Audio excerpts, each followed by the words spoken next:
नमस्कार, सुप्रभात। आप सभी का दिन शुभ मंगलमय हो। स्वरूप आयुर्वेदिक क्लिनिक के रोजाना के सुविचार के दिनचर्या की इस श्रृंखला में आज दिनांक 4 मई 2021 को हम आपसे बात करने जा रहे हैं कि कोविड-19 जैसी पेंडेमिक की कंडीशन में यदि किसी को लोअर बैक पेन हो जाए या बैक पेन हो जाए तो उसका मैनेजमेंट आप घर पर ही कैसे कर सकते हैं। जी हाँ, अच्छा, अपने इस वीडियो में हम आपसे बात यही करेंगे कि कोविड-19 जैसी जो पेंडेमिक कंडीशन है जिस कंडीशन में हमारा घर पर ही स्टे करना ज़रूरी है, हम घर से बाहर ना निकले और हम घर पर ही रहें, वहीं पर सुरक्षित हैं। उस कंडीशन में यदि किसी व्यक्ति को लोअर बैक में पेन हो जाता है और वो पेन असह्य हो जाता है तो उस कंडीशन में हम क्या करके उसे घर पे मैनेज कर सकते हैं ताकि ये बेहद ज़्यादा कॉम्प्लिकेटेड ना होने पाए जब तक कि हम हॉस्पिटल नहीं पहुंचते हैं। तो एक्चुअली देखा जाए तो ये जो लोअर बैक पेन है या बैक पेन है, ये कहने के लिए तो एक बेहद आम समस्या है कि जनरली हम कहेंगे कि कहने के लिए बहुत आम है, लेकिन कब ये गंभीर रूप ले लेती है, सीवियर कंडीशन ले लेती है, इसका पता हमें नहीं चल पाता। और जब ये सीवियर रूप लेती है तो ये इतनी असहाय इसका पेन हो जाता है, इंटॉलरेंस इतना ज़्यादा पेन होता है कि हम उस पेन को टॉलरेट नहीं कर पाते हैं। तो चलिए, पेन को हम टॉलरेट नहीं कर पा रहे होते हैं और इसलिए हम अंदाज़ा ही नहीं लगा पा रहे होते कि ये बैक पेन हमारा सिंपल वाला बैक पेन है या कभी ये सीरियस रूप भी ले सकता है। और देखा जाए तो ये कहने के लिए तो और इस कंडीशन में होता है कि भाई कहीं ये सीरियस रूप ना ले ले तो हमें हॉस्पिटल जाना होगा। हॉस्पिटल जाके वहाँ ट्रीटमेंट लेने की ज़रूरत होती है कि हॉस्पिटल जाएं, हम इसको दिखाएं और ट्रीटमेंट लें। लेकिन कोविड-19 जैसी पेंडेमिक कंडीशन में हम हॉस्पिटल भी नहीं जा सकते, हमारा घर पे ही हम सुरक्षित हैं और घर पे हमारा रहना ही हमारी सेफ्टी है। लेकिन बैक पेन को लेके हम घर पर भी नहीं बैठ पा रहे होते क्योंकि इसका पेन इतना ज़्यादा कभी कभी बढ़कर बहुत ज़्यादा इंटॉलरेबल हो जाता है। या फिर कभी कभी ऐसा भी होता है कि भाई हमें नहीं पता ये बैक पेन किस वजह से हुआ है, सिंपल स्पाज्म की वजह से भी हो सकता है या फिर कोई अंदर पैथोलॉजी भी बन सकती है। तो हम इसे अवॉइड भी नहीं कर सकते क्योंकि अगर इसका पेन होता है और लेग में जाता है तो ना तो हमें सोने देता है, ना ही हमें कोई दिन में और काम करने देता है।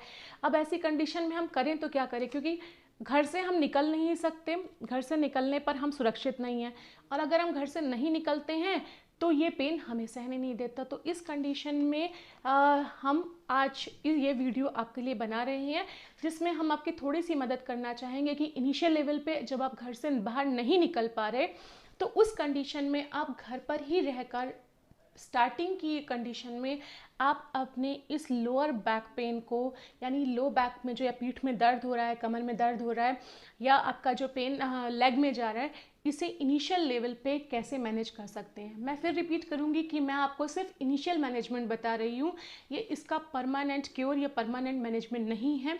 क्योंकि अगर आपका पेन बना रहता है, ये मस्कुलर स्पाज्म की वजह से हुआ है तो ये इनिशियल मैनेजमेंट से ठीक हो जाएगा। लेकिन अगर आपका पेन परसिस्ट करता है तो मेरी आपसे राय है कि जैसे ही कंडीशंस थोड़ी सी फेवरेबल हों, थोड़ा सा कोविड-19 का इफेक्ट कम हो तो आप तुरंत जाकर डॉक्टर से संपर्क कर लें। या फिर अगर आपका इस कंडीशन में भी इतने मैनेजमेंट पे पेन कम नहीं होता है तो इस समय भी बहुत सारे डॉक्टर्स जो है टेलीफोनिकली कंसल्ट कर रहे हैं, आप उनसे कंसल्ट कर सकते हैं।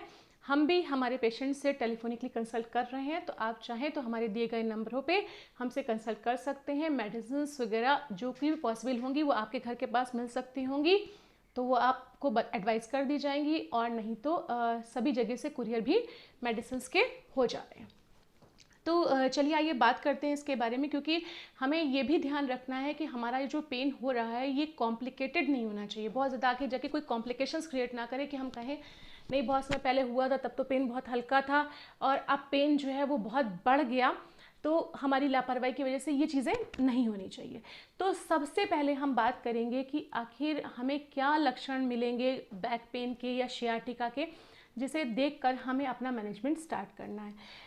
क्योंकि कई बार होता है हम इनिशियल लेवल पे ही चीज़ों को अवॉइड करने लगते हैं, तो हमें वो चीज़ें अवॉइड नहीं करनी है। पहला है उसमें कि अगर आपको कमर दर्द हो रहा है या फिर लोअर बैक पेन हो रहा है, या फिर आपका दूसरी चीज़ आती है कि आपको आगे झुकने की तरफ, जब आप आगे की तरफ झुकते हैं किसी भी काम को करने के लिए, खड़े हुए आप कुछ झुके आगे किसी भी काम के लिए, तो उस कंडीशन में आपको आगे झुकने पर आपको जो है बैक पेन हो, ठीक है, या फिर सुबह उठने पर, या फिर उठने पर कमर में या फिर पीठ में दर्द हो, या फिर जकड़न महसूस हो। स्पेशली लोगों के संग क्या होता है कि जब उन्हें दिन भर तो ऐसे तब पता नहीं चलता, लेकिन कुछ लोगों के संग ये प्रॉब्लम होती है कि जब वो सुबह सोकर उठते हैं तो उन्हें लगता है कि उनकी पीठ या लोअर बैक जो है वो बहुत जकड़ी हुई है, उस पर कोई हल्का सा प्रेशर दे दे, दबा दे, तब वो उठ पाएंगे और फिर उन्हें दिन भर कोई तकलीफ नहीं होती। तो ऐसे लोग कहते हैं हमें तो कोई कमर दर्द नहीं होता, हम बस लेट गए थे, शायद बिस्तर ठीक नहीं था, हम उठे हैं तो सुबह हमें जकड़न हो रही थी, बाकी दिन भर हम ठीक रहते हैं। लेकिन इस चीज़ को अवॉइड मत करिए, क्योंकि ये भी आपके लिए आगे जाके परेशानी खड़ी कर सकता है। ये भी एक नॉर्मल सिम्टम नहीं है, नॉर्मल लक्षण नहीं है, और ये कहीं ना कहीं एक इंडिकेशन कर रहा है कि कहीं ना कहीं आपके बैक में कोई पैथोलॉजी क्रिएट हो रही है। या फिर आपका कमर से लेकर एक ही पैर में या फिर दोनों पैरों में दर्द जाने लग जाए। यूजुअली शियाटिका का पेन ऐसा ही होता है। इसमें क्या होता है कि कमर में पैथोलॉजी होती है, जिसकी वजह से कमर में जो डिस्क की पैथोलॉजी होने की वजह से वहाँ से जो शियाटिक नर्व निकलती है वो शियाटिक नर्व पूरे पैर में जाती है। ये शियाटिक नर्व प्रेस हो जाती है, जिसे कि कहते हैं नस का दबना। तो ये नस दब जाती है शियाटिक नर्व के कंप्रेस होने की वजह से। क्या होता है कि हमारे एक ही पैर में, लेफ़्ट में या कभी राइट में, या कभी ऑल्टरनेट भी होता है कि कभी राइट में होगा कभी लेफ़्ट में होगा, ऐसे में दर्द जाने लगता है। या फिर दोनों पैरों में दर्द आता है किसी किसी को, या फिर पूरे पैर में दर्द नहीं आता तो किसी किसी को सिर्फ घुटने में या घुटने से नीचे दर्द महसूस होता है। ऐसी कंडीशन हो तो भी आपको सतर्क हो जाना है। या फिर अगर आपके पैरों में झंझनाहट हो, एक ऐसे लगेगा जैसे आपको चींटी काटती है, कुछ समझ नहीं आएगा कि खुजली जैसी महसूस होगी, चींटी जैसा काटना वैसे महसूस होगा, इसे टिंगलिंग सेंसेशन या झंझनाहट होना कहते हैं। तो अगर आपके एक पैर में या दोनों पैरों की उंगलियों में या पैर में ऐसा महसूस हो, या फिर पैर आपके सुन्न हो जाएं, बैठे बैठे सुन्न हो जाते हो ज़्यादा जल्दी, या फिर आपको चलते चलते थोड़ी देर खड़े होने पर या चलने पर पैर सुन्न हो जा रहे हो, तो भी आपको सतर्क हो जाना है। इसका मतलब कहीं ना कहीं आपके बैक में कोई पैथोलॉजी ज़रूर हो रही है, जिसकी वजह से आपको ये लक्षण दिखाई दे रहे हैं। तो मैं फिर से रिपीट करूँगी। पहली चीज़ कि आपके कमर में या लोअर बैक में दर्द हो, आपको आगे झुकने की कंडीशन में आपको लगे कि आपको बैक में कुछ जकड़न महसूस हो रही है या दर्द महसूस हो रहा है। सुबह उठने पर, जब आप सोकर उठ रहे हैं, चाहे वो दिन में या सुबह में, उठने पर आपको कमर में या पीठ में दर्द महसूस हो या फिर जकड़न महसूस हो, और कमर से लेकर हिप जॉइंट जो होता है वहाँ से लेकर आपके एक ही पैर में या दोनों पैरों में दर्द जाए, ठीक है, और या फिर कभी कभी घुटने से नीचे केवल पैर में दर्द जाए, पैरों में झंझनाहट हो या फिर पैर सुन्न हो। इन कंडीशंस में आपको सतर्क हो जाना है कि कहीं ना कहीं हमारे डिस्क में यानी लोअर बैक में कोई ना कोई इश्यू ज़रूर हो रहा है, और हमें इस पर ध्यान देना ज़रूरी है। इस कंडीशंस को आपको अवॉइड बिल्कुल भी नहीं करना है, क्योंकि हो सकता है कि ये जो आपके लक्षण आ रहे हैं ये आपके बैक में सिंपल मसल्स के स्पाज्म हो जाने की वजह से भी कभी कभी ऐसा हो जाता है। अगर मसल स्पाज्म होगा तो जो मैं आपको आगे मैनेजमेंट बताने जा रही हूँ उससे आपका ये स्पाज्म कुछ ही दिन में ठीक हो जाएगा। लेकिन ये भी हो सकता है कि ये सिंपल मसल स्पाज्म की वजह से ना होकर अंदर कोई पैथोलॉजी हो रही हो जिस वजह से लक्षण आ रहे हैं। तो उन कंडीशंस में अगर हम शुरुआत में इनका ध्यान नहीं देते हैं तो ये आगे जाकर हमारे लिए कॉम्प्लिकेशंस क्रिएट कर सकते हैं। और हम सभी जानते हैं कि स्पाइनल जो प्रॉब्लम्स होती हैं वो काफ़ी ज़्यादा कॉम्प्लिकेटेड होती हैं, आगे जाके हमारे पैरों पर बहुत बुरा इफ़ेक्ट डालती हैं अगर इन्हें टाइमली ट्रीट ना किया जाए तो आज मैं आपको वही कुछ प्रॉपर मैनेजमेंट बताने जा रही हूँ जिसे आप इनिशियल लेवल पे यूज़ करके घर पे इस्तेमाल करके उन्हें फॉलो करके इंस्ट्रक्शंस को आप अपनी प्रॉब्लम को बढ़ने से रोक सकते हैं, कॉम्प्लिकेटेड होने से रोक सकते हैं। और जैसे ही कंडीशंस फेवरेबल होती हैं वैसे ही आप अपने डॉक्टर को जाके दिखा सकते हैं या टेलीफोनिकली उनसे कंसल्ट कर सकते हैं। ये सिर्फ मैं आपको यहाँ इनिशियल लेवल का मैनेजमेंट बताने जा रही हूँ, कोई प्रॉपर ट्रीटमेंट नहीं दे रही। तो उसमें सबसे पहले क्या करना है कि आपको अगर ऊपर बताए जो मैंने अभी आपको लक्षण बताए थे इनमें से कोई भी लक्षण महसूस हो रहे हैं, पता चल रहे हैं, तो उस कंडीशन में सबसे पहले आपको क्या करना है कि आपको एक एलएस बेल्ट आती है जिसे कहते हैं लंबोसैक्रल बेल्ट। इस एलएस बेल्ट को कहीं पर भी अगर आपको अवेलेबल हो जाए, कहीं से जो पॉसिबल हो, अगर अवेलेबल हो सकती हो या पॉसिबल हो सकता हो तो आप एलएस बेल्ट को बांध लीजिए। ध्यान रखिएगा कि एलएस बेल्ट को आपको खाते समय खोल देना है और लेटते समय आप इसे खोल दीजिएगा। बाकी टाइम आप इसे बांधे रहिए। इससे आपका पेन ठीक नहीं होगा, लेकिन ये आगे आने वाली किसी भी कॉम्प्लिकेशंस को आपको बचा कर रखेगी। ये बहुत ज़्यादा फ़ायदेमंद होती है इन कंडीशंस के लिए। अगर पॉसिबल हो जाए आपको मिल जाए, क्योंकि मैं लॉकडाउन की कंडीशन में या फिर कोविड-19 कंडीशन में आपसे ये नहीं कहूँगी कि आपको ये मैंडेटरी है, लेना ही लेना है। दूसरी चीज़ आपको जो करनी है वो आपको सबसे पहले सारी एक्सरसाइजेज जो भी आप करते हो या आपको सलाह दी गई हो करने की, वो सारी एक्सरसाइजेज या योगासन शुरुआती दौर में रोक देने हैं। मैं यहाँ फिर रिपीट कर रही हूँ, सिर्फ शुरुआती दौर में आपको अपनी एक्सरसाइजेज या फिर योगासन रोक देने हैं।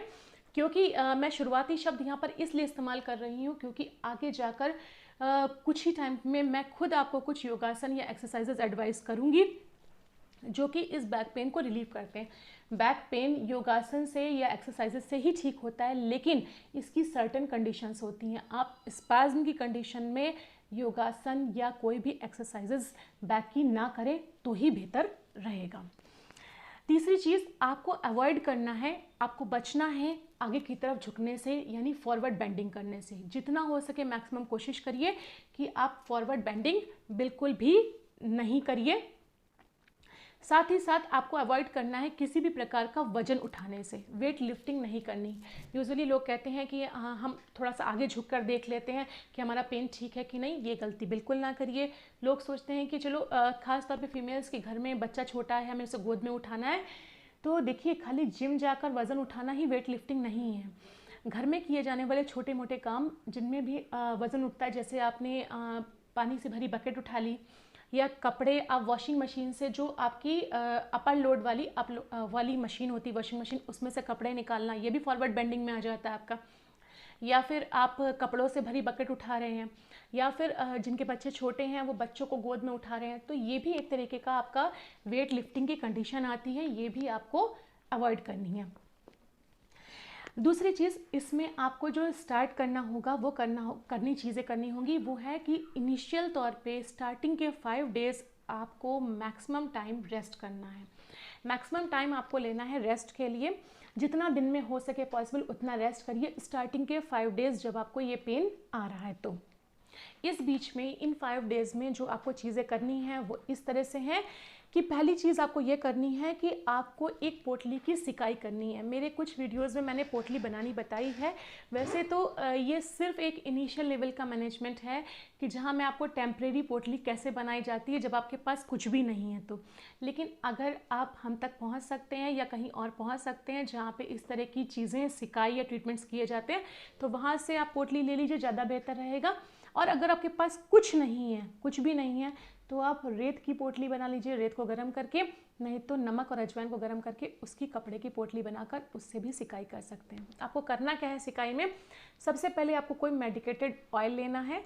मेडिकेटेड आप ऑयल लेकर उसको, जो दवाइयों से बने ऑयल होते हैं वो लेकर आपको अपनी पूरी बैक पे लगाना है। सिर्फ एक ही हिस्से में नहीं कि आपको नीचे दर्द हो रहा है तो वहाँ लगा रहे हैं, आपको अपनी पूरी बैक पे उसको अप्लाई करना है। मेरी बात ध्यान से समझिएगा, मैंने कहा सिर्फ अप्लाई करना है, आपको मसाज नहीं करानी है, ना ही करनी है। आपको कोई भी मसाज नहीं करनी, केवल उसको लगा के छोड़ देना है। ऑयल लगाइए, लगाने के बाद आप जो पोटली आपने बनाई हुई है या आपके पास अवेलेबल है, उस पोटली को आप गरम कर लीजिए। गरम करके उस पोटली से आप पूरी बैक की सिकाई करेंगे, कम से कम 20 से 25 मिनट, दिन में 2 बार। दिन में 2 बार आप पोटली से सिकाई करिए और दिन में 1 बार आप इसी तरह से तेल लगाकर गर्म पानी में कोई सी भी वेसल में पानी गर्म कर लीजिए, उसमें आप टॉवल डिप कर लीजिए। टॉवल डिप करके उसे स्क्वीज़ करिए और उस स्क्वीज़ किए हुए टॉवल से आप जो है बैक की सिकाई करेंगे। तो ये चीज़ें हो गई आपकी जो आपको करनी है कि सिकाई करनी है, कम से कम 20 से 25 मिनट तक आप करेंगे। तो दिन में 2 बार आप पोटली से सिकाई करेंगे और 1 बार आप करेंगे टॉवल से सिकाई। हाँ, इसके बाद आपको लेना है, इसी बीच में जो शुरुआत के 5 दिन हैं, आपको एक काढ़ा बनाकर लेना है सुबह शाम। ये काढ़ा बनाने की विधि ये है कि आपको 3 से 4 कप पानी में थोड़ी सी गिलोय डाल दीजिए, जो आसानी से सब जगह मिल जाती है, और साथ ही साथ मिल जाते हैं हरसिंगार या पारिजात के पत्ते, वो 4 से 5 पत्ते तोड़ के वो आप डाल दीजिए। स्टील के बर्तन में इसे पकने छोड़ दीजिए। जब ये पक कर 1 कप रह जाएगा तो उसे छान कर शहद डालकर 1 कप सुबह और ऐसे 1 कप शाम को बनाकर आपको पीना है। तो ये काढ़ा आपको पीना है सुबह शाम। इस बीच में आपको जो टैबलेट लेनी है वो एक पुनर्नवादी गुग्गुल के नाम से एक टैबलेट आती है। ये आपको 2-2 गोली सुबह शाम लेनी है। इसे चबाकर या तोड़कर ही लेना होता है कुछ खाने के बाद में। साथ ही साथ आपको लेना है हरित की चूर्ण, 1 चम्मच रात में सोते समय लेना है गर्म पानी के साथ में, ये आपको लेना है। तो ये आप 3-4 चीज़ें हैं जो आप शुरुआत में 5 दिन करेंगे, ठीक है। और लेकिन ध्यान रखिएगा किसी भी प्रकार के जो पेन किलर वाले या मसल रिलैक्सेंट वाले स्प्रे आते हैं, जेल आते हैं, उनका इस्तेमाल ना करिए, क्योंकि वो क्या करते हैं कि हमारे पेन को तो दबा देते हैं। हमें लगता है हमारा पेन ठीक हो गया और हम फॉरवर्ड बेंडिंग करने लगते हैं, सभी एक्सरसाइज करने लगते हैं और वहीं आपके लिए खतरा शुरू हो जाता है। क्योंकि अगर आपने मसल स्पाज्मिक कंडीशन में एक्सरसाइज या योगासन किया या आपने कोई वेट लिफ्टिंग की, फॉरवर्ड बेंडिंग की, तो क्या होगा, वो आपका आगे नीचे जाकर हो सकता है, मैं कंफर्म नहीं कह रही, लेकिन ऐसे ज़्यादातर कंडीशन में देखा गया है कि उस कंडीशन में डिस्क ज़्यादा प्रोट्रूड कर जाती है, बाहर आ जाती है, या फिर वहाँ पर एनुलस फाइब्रस टियर मतलब डिस्क के चारों तरफ जो होता है उसके चारों तरफ की रिंग वो टूट जाती है। तो इस चीज़ को आपको अवॉइड करना है शुरुआत की कंडीशन में। साथ ही साथ आपको कुछ चीज़ें करनी है कि आपको बहुत ज़्यादा हार्ड बेड या फिर सॉफ्ट बेड, मतलब आप सॉफ्ट बेड या फिर मैट्रेस का यूज़ नहीं करना है। मतलब ध्यान रखना है कि आपका जो रेस्ट करने वाला बेड है या मैट्रेस है वो ना तो बहुत हार्ड हो, बहुत ना टाइट हो, और ना ही बहुत मुलायम यानी सॉफ्ट होना चाहिए। तो ये 4-5 जो चीज़ें मैंने आपको बताई, इसको तो आप पहले 5 दिन फॉलो करेंगे। मैंने इसमें क्या क्या बताया आपको। सबसे पहले आपको करना क्या है, एलएस बेल्ट यूज़ करनी है, आपको सारी एक्सरसाइज बंद कर देनी है, सारे योगासन बंद करने हैं, आपको फॉरवर्ड बेंडिंग नहीं करनी, वेट लिफ्टिंग नहीं करनी, आपको जो है मैक्सिमम टाइम रेस्ट करना है। साथ ही साथ आपको गरम वो ऑयल लगाकर 2 टाइम पोटली की सिकाई और 1 टाइम गर्म पानी की सिकाई करनी है टॉवल से। अगर पोटली ना हो पाए अवेलेबल तो आप जो है गर्म पानी में टॉवल डिप करके उसकी भी सिकाई कर सकते हैं। साथ ही साथ आपको एक काढ़ा बनाकर गिलोय और हरसिंगार का सुबह शाम पीना है। पुनर्नवादी गुग्गुल लेना है 2-2 गोली सुबह शाम। हरित की चूर्ण रात में सोते समय 1 चम्मच लेना है। किसी भी प्रकार के पेन किलर या मसल रिलैक्सेंट स्प्रे या जेल का यूज़ नहीं करना, और बहुत ही हार्ड या सॉफ्ट बेड का या मैट्रेस का यूज़ नहीं करना है। तो 5 दिन ये रजीम आप फॉलो करेंगे। अगर आपका पेन अब थोड़ा कम हो जाता है तो उस कंडीशन में 5 दिन बाद अगर आपका पेन थोड़ा कम हो जाता है तो अब आपको क्या करना है, थोड़ी वॉक शुरू करनी है। वॉक जो करेंगे वो आप माइल्ड वॉक करेंगे, ब्रिस्क वॉक नहीं करनी, तेज़ तेज़ नहीं चलना, बहुत आराम आराम से वॉक शुरू करनी है। कम से कम 30 मिनट सुबह में, यानी आधा घंटा सुबह और आधा घंटा शाम को। अब अगर इस तरह की वॉक करने पे आपका पेन बढ़ जाता है, ध्यान से सुनिए मेरी बात को, अगर आपका पेन वॉक करने पर बढ़ जाए तो आप वहीं अपनी वॉक छोड़ दीजिए उसी दिन, और अगले 5 दिन आपको फिर से रेस्ट करना है। जो ये रेस्ट करेंगे अगले 5 दिन, वहाँ पर उन 5 दिनों में आपको जो मैंने पहले रेजीम बताया था वो तो फॉलो करना ही करना है। इसके साथ साथ आपको एक लेप क्रिया करनी है, जैसे उपनाह भी कहते हैं। मेरा एक वीडियो इस पे है, मैं उसका लिंक शेयर कर दूंगी। उपनाह करके है, उपनाह क्रिया, उपनाह स्वेद करके, वो करना है। इसमें कुछ नहीं करना, सिंपल, आपको कुछ नहीं मिले तो आपके घर में हल्दी होती है, सूंठ पाउडर है, नमक है, इन तीनों को इक्वल क्वांटिटी में लीजिए। इसमें पानी से इसका एक पेस्ट बना लीजिए। उस पेस्ट को गर्म करके उसको आपको बैक पे जहाँ पेन है वहाँ उसको हल्का गर्म जितना आप सह सकें वो आपको उसका लेप करना है, और फिर उस पर कोई बैंडेज या कोई भी कपड़ा बांध दीजिए और कम से कम 8 से 10 घंटे के लिए बंधा छोड़ दीजिए। फिर खोल के गर्म पानी से सिकाई कर दीजिए। तो ये आपको उपनाह या लेप की क्रिया अगले 5 दिन तक करनी है, अगर आपका पेन वॉक के बाद बढ़ जाता है तो। यदि आपका पेन वॉक के बाद बढ़ता नहीं है, ठीक है, तो उस कंडीशन में अब आप क्या कर सकते हैं कि सेकेंड डे पर, वॉक के नेक्स्ट डे, आप अपने योगासन शुरू कर सकते हैं, और कुछ एक्सरसाइज शुरू कर सकते हैं। लेकिन ध्यान रखिएगा, जो भी योगासन या एक्सरसाइज आप करेंगे उनमें फॉरवर्ड बेंडिंग यानी आगे झुकने की तरफ वाली कोई भी आसन या एक्सरसाइज नहीं होनी चाहिए। आपको आगे झुकने वाली कोई भी एक्सरसाइज या योगासन नहीं करना है, ठीक है। और स्पेशली जो इस केस में एक्सरसाइज या आसन बेनिफिशियल होता है वो है अर्धभुजंगासन और भुजंगासन। ये 2 आसन आप स्टार्टिंग लेवल पे करिए और ध्यान रखिएगा कि जैसे जो अर्धभुजंगासन की क्रिया जब भी लगाइए तो आप किसी भी फैमिली मेम्बर का या किसी भी जानने वाले का सपोर्ट ले लीजिए और उनसे कहिए कि जो हमारा कमर का सबसे नीचे का हिस्सा होता है, जैसे एरो में दिखा रही हूँ, तो उस पर हाथ रख कर प्रेशर से हाथ रख दें, देन आप भुजंगासन या अर्धभुजंगासन की क्रिया लगाइए। तो ये करने पर आपको इनिशियल लेवल पे जल्दी ही आराम मिल जाएगा। अगर इतने पर भी आपको आराम नहीं होता है तो आप अपने नियरेस्ट कोई भी जो डॉक्टर हो उनसे कांटेक्ट करिए, या आप हमारे दिए गए नंबरों पर भी हमसे कांटेक्ट कर सकते हैं। हमारे यहाँ जो है वो टेलीफोनिकली कंसल्टेशन की फैसिलिटी है और हम ज़रूरत वाली मेडिसिन भी पेशेंट तक कुरियर कर दे रहे हैं, पहुंचा दे रहे हैं, या आप आकर हमें ओपीडी लेवल पे भी दिखा सकते हैं अगर आप लोकल में हैं, और अगर बाहर हैं तो टेलीफोनिकली हम पे हमारे दिए गए नंबरों पे कंसल्ट कर सकते हैं। मैं आप सबसे यही कहूँगी, कोविड-19 का जो टाइम है, पेंडेमिक वाला टाइम है, ये मुश्किल दौर है। मुश्किल दौर हमेशा कट जाते हैं, समय कभी भी एक जैसा नहीं रहता। हमें थोड़ा धीरज से काम लेना है और समझदारी से काम लेना है। घर पे ही रहिए क्योंकि वहीं आप सुरक्षित हैं, वहीं आप सेफ़ हैं।